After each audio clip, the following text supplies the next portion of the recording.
Thank you. It's so nice to be here. So you might have heard Aubrey earlier talk about an organization in the United States called AARP.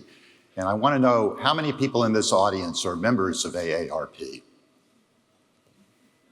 Okay, I'm a member of AARP. And I just wanted to start off by telling you about our bulletin, AARP Bulletin. Now, why am I, who's not a retired person, even though I might be chronologically aged, why do I get this bulletin? Because age 50, we all get to come on that we can get movie discounts if we get an AARP card, and we can get discounts for this and that and hotel rooms.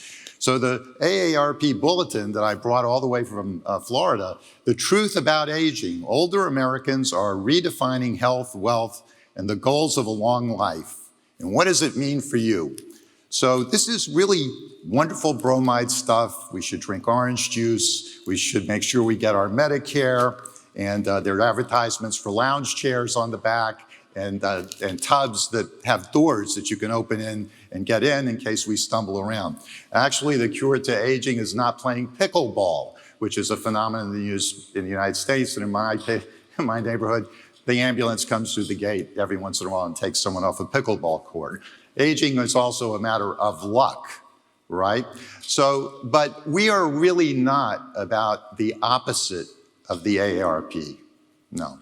The AARP is allied with us. What we have to do is turn on the light to those of us who are members of AARP to realize that the study of biological aging is actually going to impact our lives. It's going to impact the lives of our children and grandchildren, if we have any, because what we have learned, especially with the new ICD-11 code in January of 2022, that aging is now a classification as a medical condition, and 2 codes. Now, this is very, very significant because it went to me as a stem cell advocate and a patient advocate who's worked in this movement 20 years, and 27 years before that, I practiced law actively in Miami, Florida. But what it meant to me is that aging research isn't just for the elderly.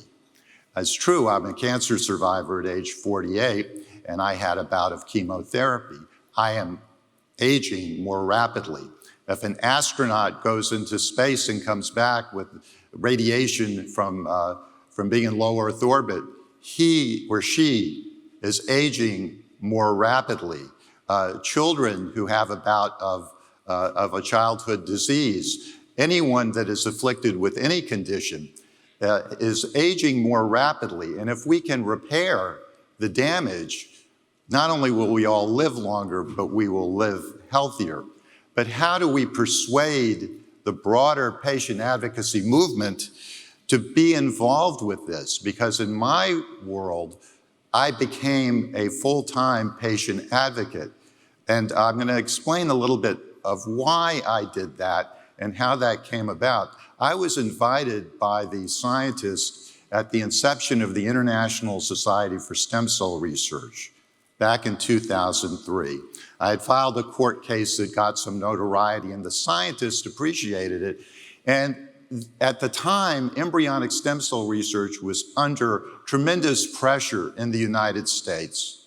It was under pressure it was being hijacked in the intractable abortion debate in the United States, and were embryonic cells in a dish people. And if they were people, of course, morally, we shouldn't experiment on them. But yet these cells were viewed as a salvation technology, a potential cure or a way to understand all diseases.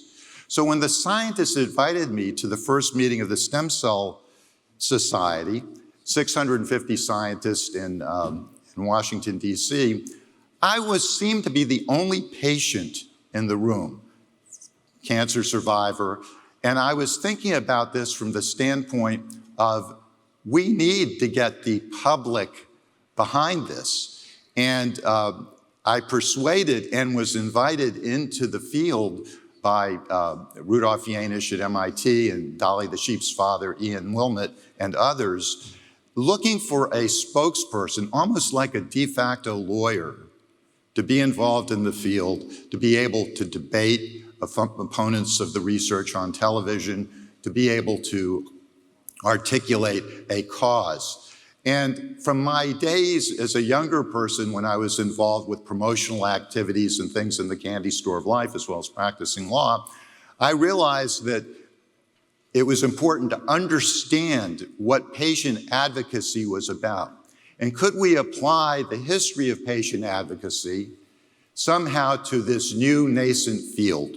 So in looking at patient advocacy and why we want to bring it to the field of longevity and health span, I want you to think about in the United States, because that's where we see a lot of activity and understanding the power and the reputation of the FDA, the vast funding from the National Institutes of Health, the competitive side of how and who gets funding. So when we look at patient advocacy, we can first look at the polio vaccine and the March of Dimes, because when I was a wee lad, I got a sugar cube in my mouth with a polio vaccine because it was an affliction that covered and feared by the whole population. Children were being impacted, children were dying or going into an iron lung and being crippled, right?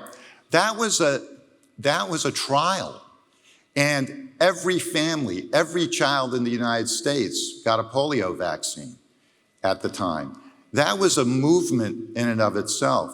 When we look at an individual, Mary Lasker, who you may have heard of, Mary Lasker was the person that took over what became the American Cancer Society.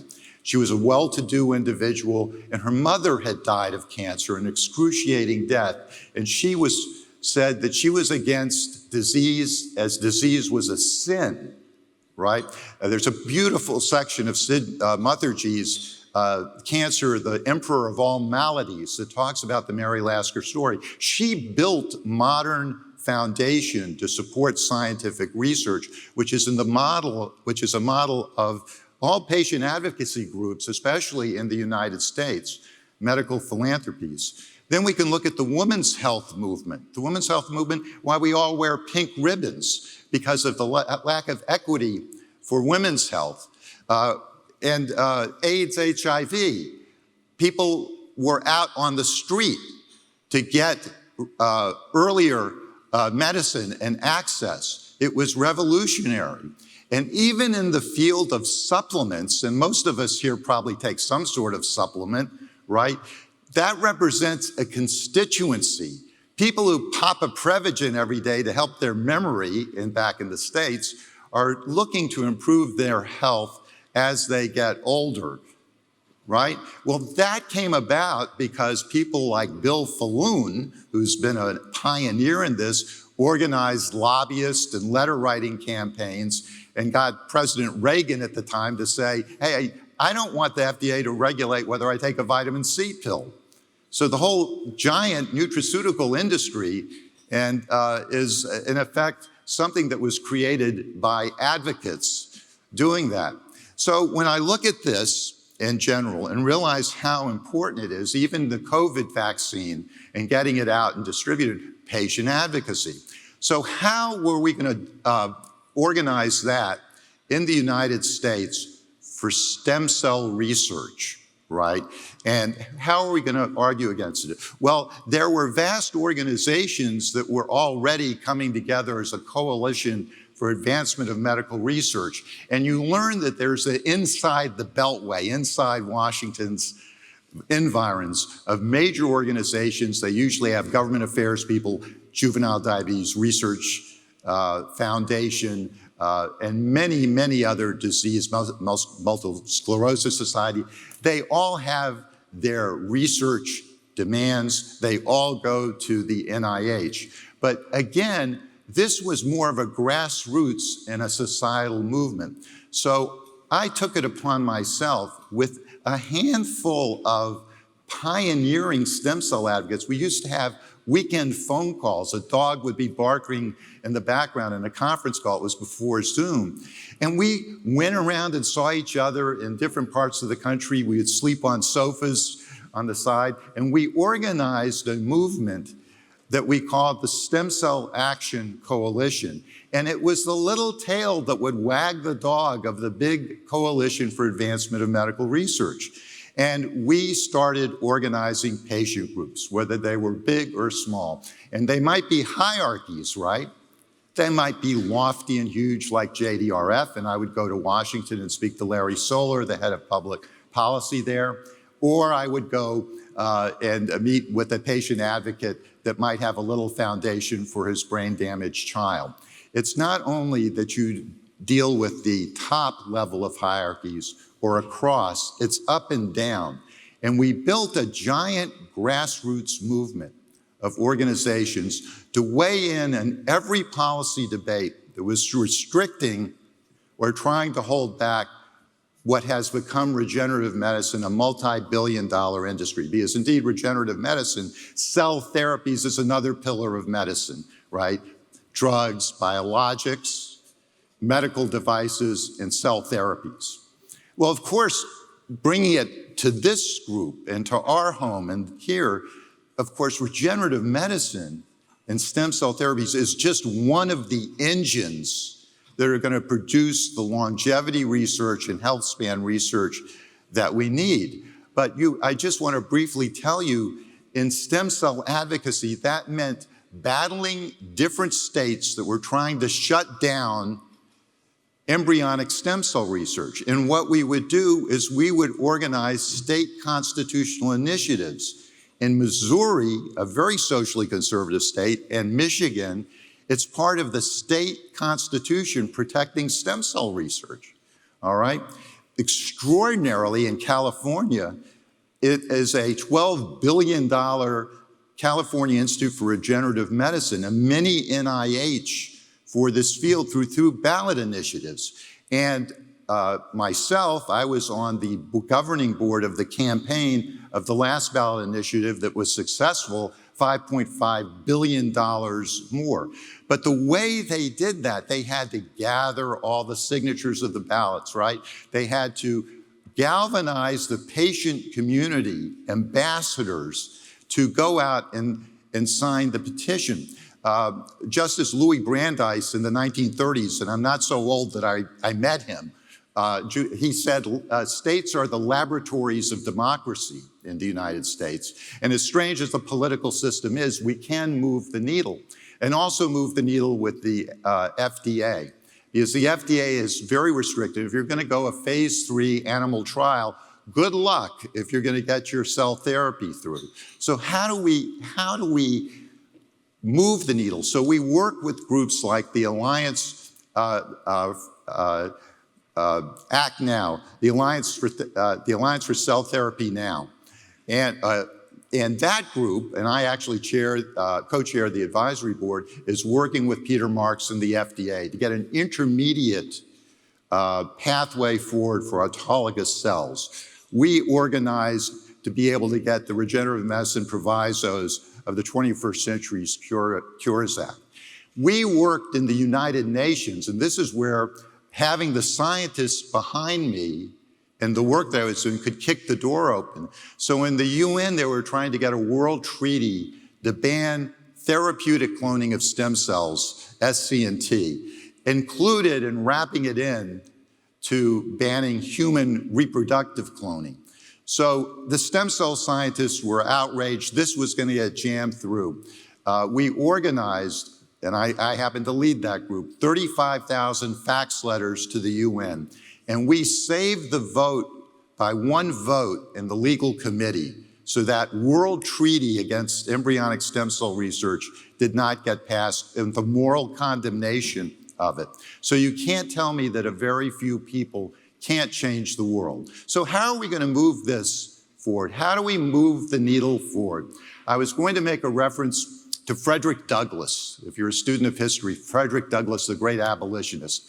And he came to Dublin in 1846. Of course, he had lashes on his back when he escaped slavery and articulated how bad slavery was, and he was adopted by the Irish people. It was amazing. He said for the first time in his life, he really felt free. So the reason I mention that is he made an important statement that power seeds nothing without a demand. Power seeds nothing without a demand. So in our longevity movement, what is our demand? Is our demand, well, look, we want to go tell Congress, we form a caucus, excellent, in favor of longevity. We want to get more funding for the National Institute for Aging. Of course, we have to do that. But what else do we want to do? Why should we build a coalition of patient advocates? All the advocates that have been successful with regenerative medicine, how do we bring them into this movement? And I've known Aubrey for years. He's spoken at our conference. I spoke at Cambridge, and I always felt his vision for this. And the other scientists that we heard, Brian Kennedy in Singapore, and others, and the many others that we're hearing from today, how do we get behind them to deliver the goods? So I decided to create a new foundation. So I run the Regenerative Medicine Foundation and have put together for 20 years the World Stem Cell Summit. It was a meeting, a global meeting of scientists, industry leaders, regulators, lawyers, and patient advocates to put the whole ecosystem together. Can we emulate that for our movement today? And how would we do it to get that energy and enthusiasm? Well, we should create a new nonprofit organization, and I'm very proud to say that we've launched it today. It's called the Healthspan Action Coalition, and for the last 6 weeks, I promised one of our funders that I was going to come up with a blueprint. But to tell you the truth, why do the blueprint? Just let's do it. So we did it, and what that represents is creating an advocacy agenda 1.0, and also recruiting some core organizations. And right on 2 weeks, we recruited 32 organizations, nonprofit organizations, research facilities to support the new Healthspan Action Coalition, including the Wake Forest Institute for Regenerative Medicine, which is the largest institute for regenerative medicine with Anthony Atala, Dr. Atala, and under one roof in the United States with over 650 people working there. We have a celebrity-driven foundation, Hilarity for Charity, and Seth Rogen, if any of you know him. His mother-in-law died of Alzheimer's, so it's Hilarity for Charity, HFC Alzheimer's, and very, very passionate about it. Lisa Gibbons, a television personality, who was actually at one time, and she's still maybe a spokesperson for AARP, is also an Alzheimer's advocate in her foundation. I talked to a friend who has helped incorporate this nonprofit, Sabrina Cohen. Sabrina Cohen was a mentee, and I made her the first associate director of what was then the Genetics Policy Institute, now the Regenerative Medicine Foundation. Sabrina, at age 14, became a quadriplegic in a car accident. She was in the back seat. She jumped in, and the back seat of a car, some guys decided to go drag racing. They were fine. She became a quadriplegic. Wonderful person. She's running for the City of Miami Beach Commission now, and she's going to be Commissioner Cohen, I think. But Sabrina, when I talked to her about building a Healthspan Action Coalition, I asked her what she felt about it, because this is not stem cell research, and she was a stem cell advocate and an advocate for disabilities. And she said, Bernie, this is so important. The people in wheelchairs, my friends and my colleagues, we all worry that we're going to die young. Anything that you can do to help. So she ended up joining the board, and I've recruited, I don't want to say, it's not I recruited. I have worked with years with wonderful advocates. So my partner in this is an individual, Melissa King. Melissa King was the first executive director for 6 years for the California Institute for Regenerative Medicine. a brilliant individual, has her MBA from Stanford, and then she is the executive director of the Americans for Cures Foundation, a nonprofit I'm on the board. The key to that is that Melissa was head of field operations for the Prop 14 $5 billion campaign. She knows everyone in patient advocacy. And I know a lot of people in patient advocacy because I've been building coalitions for years. She has come on as the associate director of this organization. We've brought in Jyoti Duvakumar as our director of public policy, international public policy and regulation. Jyoti is not as doing this as a volunteer. And I would say the most important thing is that we recognize that this research is for everyone, right? We have a director of health equity and distributive justice initiatives, and her name is Dr. Desiree Cox, a PhD, MD, graduated from Oxford. Her picture is on a Bahamian postage stamp. She wrote the rules for regenerative medicine for the health system of the Bahamas. She's known all over the world and certainly in the Caribbean. And she's going to come on board with us to build this movement, because this is a global movement for everyone. And if you know of anyone who is interested in this, if you know of anyone affiliated with an organization, a nonprofit organization or a cause, and it doesn't matter whether it's a two-person organization or whether it's a mammoth organization, and we've dealt with all of them, we'll put their logo or we'll create a logo for them, and they will be part of going into a political office, going into an auditorium, and they will see 100 organizations of patient advocates that have adopted our core message of what we need to do to bring this field forward. So now that I've delayed your break and I lost all track of time, I wanted to tell you that here's the important thing. I want to tell you what we're supporting. So if you bear with me before you get your next Danish.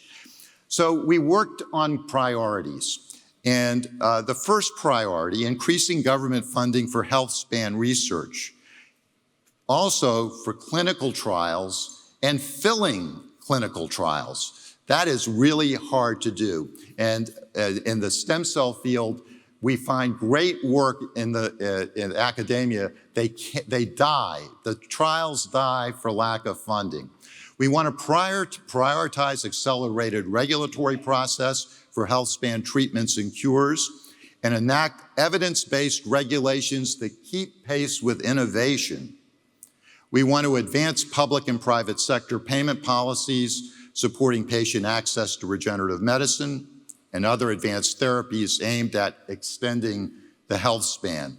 We want to lessen preclinical animal testing and substitute, where possible, use of biomarkers, support and deployment of advanced technologies, including precision medicine, organ on chip, AI, organoids, and tissue engineering. I want to thank Flo Goebel, and who has created an organization with some wonderful people, animal-free precision testing. Yes to that, because mice ain't people, right? And it's a big gridlock. We need to move other ways of getting human cells into trials and testing for safety sooner rather than later. Also, this might sound esoteric, but it's not. Workforce development initiatives, including within technical schools and community colleges, to build capacity and develop the skilled workforce for this highly technical field. Well, duh, right? Without the technicians that can use a pipette, we aren't going anywhere. So I'm on various committees, including Innovate Bio, which is the National Center for Biotechnology Education. And you think about it, and talking to Dylan, there's a community college in every congressional district, and almost all of them have a biotech program. It's very underrepresented community, and it's vital in the United States, and this is a global, this isn't just in the United States, of course. And finally, distributive justice, delivering increased health span for all populations and communities by creating cross-sector collaborations and tools aimed at addressing disparities in the drivers of health, racism and bias, and structural flaws in the health system. All people have a fair and just right to achieve their full potential in every aspect of their health, longevity, and well-being. This just isn't for Silicon Valley billionaires. It isn't. This is for everyone, and it is a new movement that galvanizes everyone of every age. So I hope you will join me in the cause. Look at our 1.0 website issued today at healthspanaction.org. I welcome any of your ideas in pursuing this and moving forward, and I hope you enjoy your Danish. Thank you.